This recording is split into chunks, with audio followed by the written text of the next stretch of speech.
Mabigat at malaking respeto ang ibibigay nila mula doon sa Flicker Daytona's welcome na threat na magmumula dito kay Edward. So let's see kung magpapatuloy nga ba ang win streak patungo sa week number 5 ng Aurora Gaming o mapuputol at mababalanse ito ng Team Falcons. Ladies and gentlemen, game number 2. Diretso na tayo sa Land of Law. Alam mo, sobrang excited ako kung paano kukontrahin ni Ogwen to kasi sobrang hirap eh. Para dun sa dalawang katabat niya, siya yung pinakamahihirapan. Kasi aside from Kyle TZ, na pwedeng set upan, siya din ang pwedeng hindi naman makaset up. Kasi medyo maiilang siya doon sa mga nasa harap niya na baka bigla siyang kagatin. Ayan, kagaya niyan, bigla siyang na-hook. O diba? Mamipilitan na umatras agad. At even yung regen, nagamit agad. Ouch ko po. Ano ba expectation natin dito, Andy? Parang pinapakita ka agad tayo ng Rore, oh. Yeah, ito yung pinapakita natin. Pwedeng freezan ni Few, si Yue, pero ang naging response ng Rora ay tulungan ni Rene J mag-clear. Kasi pag level 2 na si Yue, at the very least, hindi na siya that much malulugi against sa Valentina. Ayun, basic common emblem din. Itong si Rene J at si Yue. Even Dominic, actually tatlo sa kanila ang naka-basic common emblem. Talaga minamaximize. Shots! Okay, kamuti ka na. Kamuti ka na binatawan ni Eddie Magad. Sige, mamaya na lang. Mamaya na. Bigla siya lumiko saglit. Ping test, ping test. Kailangan daw muna kasi niya mag-level 4. Pinatesting lang. Kumbaga sa mga pelikula, pag nanonood ka, minsan yung mga kaaway, pinapatakas mo na. Yeah. Sige na, umalis ka na. Wala pang climax. Ano palang rising action. Sige na, umalis ka na. Para mga ganun yung mga litanya doon eh. Pero going back dito sa ating laban, ilang segundo para sa unang pag-unang laban na ito. Level 4 na rin naman si Kyle. Even itong si Demon Kite. Ngayon, ang goal na lang ni Pew ay humabol sa level kasi kahit maubos na tong wave na to, hindi pa rin siya mag-4 eh. Oo nga pala kasi na-zone kanina. Ayun na. So, sa may Ay, reverse ganda! blood. There's gonna be a very crucial death para dito sa Team Falcons kasi sumakto pa na magkakaroon ng turtle. So, tingnan natin kung ipipilit ba na ma-reset dito ng Team Falcons. Hindi dahil Aurora, 4 ba naman na players na may bit-bit na liwanag ang makakakuha niyan. Instant yun, Auntie, Grabe yung hook ni Rene J doon. I don't think nakita niya na pumasok si Kyle TZ in that pixel brush. Pero sobrang subok. Tapos sumakto yung pagkakakas ng kanyang iron hook. And when that happened, 4 na miyembro ng Rora ang nag-burst down ng mabilisan. Antindi nung laban na yun. First, Ito pa. Unang harapan pa lang yun. Ito na naman si Rene J. Napakalikot, all over the place. Itong si The Hitman. Ngayon naman, hookman siya dito eh. Tingnan natin kung tatamaan ba. Naiwasan! Hindi pala! Grabe naman, biglang bumalik at kinat na nga. Tapos medyo delikado yata dito sila Dominic kahit kasi dumating ng mga players. Pero alam dito ng Team Falcons na para medyo kulang pa sila. Pagdating sa damage, ito yung potential threat ngayon. Yes. Paano pa pag full item na yung mga players ng Aurora pero hindi naman papayag yung Team Falcons kasi medyo sumisilip-silip din sila doon sa kalaban ng another purify na nagamit. Naku, dami mga spells na nagagamit. Ito naman, from Hitman to Healman to Hookman, lahat na lang na pwede natin isipin na may man, pwede nang gawin dito, pero papasok na! Nabaligiran na sila ngayon. Akala ko Cobra Hero Barats nga pala. At si Ogwen pa nga yung nakuha. Grabe, hindi to unas welcome na timing dun. Mabilis talaga yung pag-ikot na ginagawa dito ng Aurora. And kung babalikan natin, yung ginawang hook ni Rene J, yung binabanggit nyo na lumiko, kay Kuya Ben ko to natutunan, kay Bentings, i-target mo yung right foot. Kahit hindi directly yung hero, yung right foot, mahuhook yung character. May mga ganun. May mga ganun pala. Ibig sabihin, sobrang kabisado talaga ni Rene J itong Franco na ito. Ladies and gentlemen, napakatindi ng first few moments na nakita natin. Parang halos mag-4 na minuto pa lang. Nanlalamang na nagbebenta daw ng ticket. May mga makukulit talaga dyan eh. Ingat po. May mga ilan na akong natag tsaka na-post eh. Ingat-ingat lang tayo dyan. Pero syempre, ito na. Alam namin na nananabik na kayo para magsimula itong laban na to again. Game number 2 lamang ang Aurora ng isa. At 2-0 na kagad itong laban na to. Oo, so nakikita natin dito effectivity with sabihin natin, cheese trap pa itong masasabi? Hindi eh. Parang hindi. Oo. Yung parang panggulat. Oo, off-meta pick, pero kayang paganahin. Oo, kasi ganang-gana eh. May synergy, may play in mind kung paano pagaganahin. For sure naman sa mga scrims at sa kung ano-ano pang mga na napapagana at napapractice ito ng Aurora Gaming.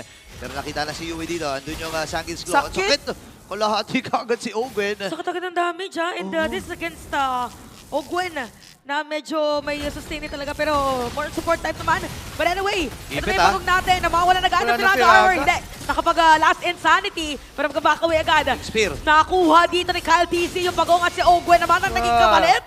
Ay, namatay kagad si Owen doon. May Spear of Destruction pa nga mula kay Doming. Pero ang magiging kapalit doon ay yung top lane. Pero hindi niya i-maximize kasi alam niya na gagamitin lang yung river flows in you eh. Yeah. Alam mo, yun yung nagiging maganda right now, no? And every single time na nanonood ako ng MPL players in general, kasi yung tendency ng mga tao, kapag hindi nila nakikita yung kalaban sa mapa, itutuloy pa nila. Kasi Aha. i-expect nila na magbaback. Pero MPL players in general, kapag walang kalaban sa mapa, sign yun for you to go back. Kasi baka tatluhin Oo ka, nga eh. apatin ka sa lane. O kaya meron nasa bush pala. Yeah.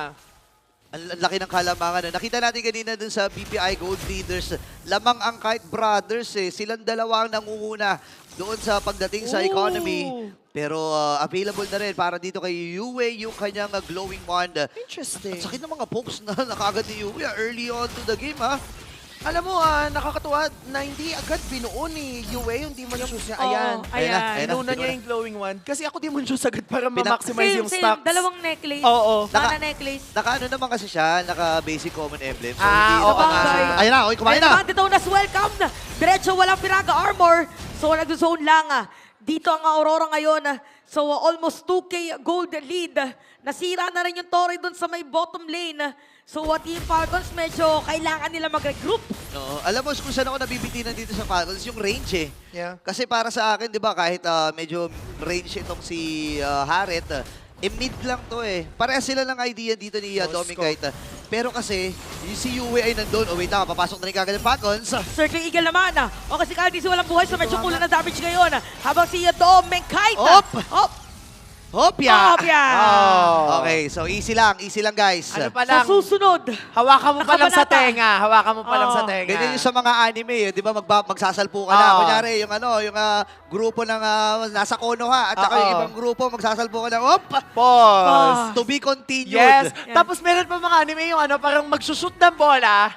After 5 Ay. episodes, tsaka siya masushoot. Oo, Oo, naalala ko. nalagay na yung backstory ng nanay, may Oo. backstory na ng kapatid, kung ay. bakit nag-iba yung kulay ng buhok. Alam mo, i-share ko lang kasi napanood ko talaga mismo yan.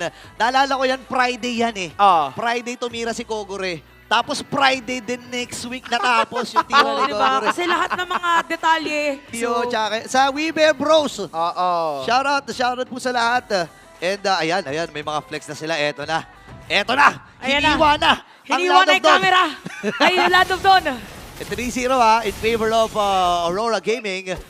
Pinakahuli, pagong ng laban na ito ay nabuhay na nga rin. Nagsisimulan na ng Falcons. Oh, meron namang information dito si Rene J. But for Team Falcons, parang hindi yata nila muna ipipilit dahil alam nila na delikado pag sila yung humawak ng matagal. Yes. Pero ito, nakapwesto na sila. Okay, si Vlad TC ay nandito. Hinaharapan niyo si Edward. Binubugaw First lang niya yung ata. barats dito. Sabi niya, naalala ko yung mga trauma ko sa barats. Ngayon naman ay may hook dito, mama. Pero At- nakuha na yung pagong. Oh, Turtle napunta dito sa side ng Team Falcons. Parang ayaw talaga yata ng Aurora kanina na mag-go for a team fight. Yeah. So medyo iwas ngayon. Mailap. Mailap Uy! yung... Hop! Grabe naman, dumaan lang. Pero lalaban na ata dito ang Falcons. Okay, Rene J, bigla nakuha. Tapos ito, naswelta Kinain. naman ang sagot dito ng Aurora. Boom! Ngat-ngat dun sa may pader at si Kyle TC pa nga ang nabigyan. Grabe, minumog yung minumog dun si Kyle TC. Oy, di pa ata tapos ang laban na ito. Ogwen ay nandito din. Grabe, sunod-sunod yung mga laban na. Ano ba mga napapansin natin? Sobrang worth it yon for Aurora kasi kahit nakuha yung huling pagong na push naman nila yung second tier turrets towards that bot lane. Kung tumama ng very very light pa yung Spear of Destruction coming from Doming Kite, that would have been good kasi makakakuha sila ng pick off. But either way, na-pick Ano? off na din naman si Busog Kyle agad. TZ. Wala na din yung Firaga Armor. Ganun kabilis lang. Medyo yun yung mahirap din kapag X-board. Kailangan ingatan mo talaga yung Firaga Firaga, Armor oo. para yung last insanity Masakit. is magamit din talaga. Oo. Minsan kasi pag nasa ere na Ayan pa babasag din yun eh. Pero andito si Ogwen. Si Clay gagamitin isasama niya si Pew. Pero sa likuran, pala pumunta dito ang Falcons. Kaya lang hinilayo lang, sinibat lang siya doon ni Doming. Oo, biglang liko. Akala ko kanina, bibigyan nila is gonna be Edward. Yeah. So yun naman yung threat for Team Falcons. Pero ang ginagawa muna ng Aurora again is naglilinis ng mga objectives, kumukuha ng mga minion wave. Tapos after, kapag mayroong mga kasalubong, that's Bakbakan. it. Saka sila magti-team fight. Oo nga eh. Pero ayon dito sa Infinix in-game equipment natin, Auntie, ano na ba ang mga kapansin-pansin? Right now, I think si Yue is on the way to either building yung Elegant Gem or if not Elegant Gem, Wishing Lantern. Either Aha. one of the two. So, the moment na meron na si Yue nun, lalong mas mapapabilis yung pagpapabagsak dun sa Firaga Armor coming from Flap DC. And meron din akong realization na Ano ngayon yan? ko lang na-realize. Ano yun? Nung time na Realization. sobrang meta pa yung Matilda, Aha. pinaka-counter nila dun yung Kaja or Franco. Yup, kasi pagka Kagat pasok, lang agad. diretso Wala kagat. lang. Para hindi makaiwas, no? Eh, tama ka nga dun, pwede nga naman na makita natin at nakikita na nga natin ngayon kung paano gumagana. Pero si Ogie papasok, andun yung mga pokes mula kay Yue. Nahatak Sangin pa. Scroll, tinamaan na Aray! naman. Ayun pa! Pero napilitan mag-purify. Naku po. Grabe naman. Grabe na talaga yung parang kailangan mong iwasan. May panike, may bakal, may May hila, May spear. may spear pa. So Team Falcons kaya nag-group up. Ala, rush ba? Okay, nakapwesto na sila dito sa may Lord.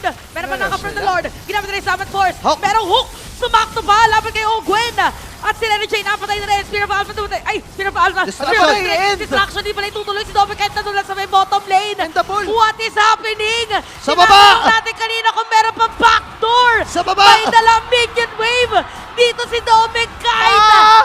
Now is my time for the backdoor play. Aurora with a sweep. Still undefeated.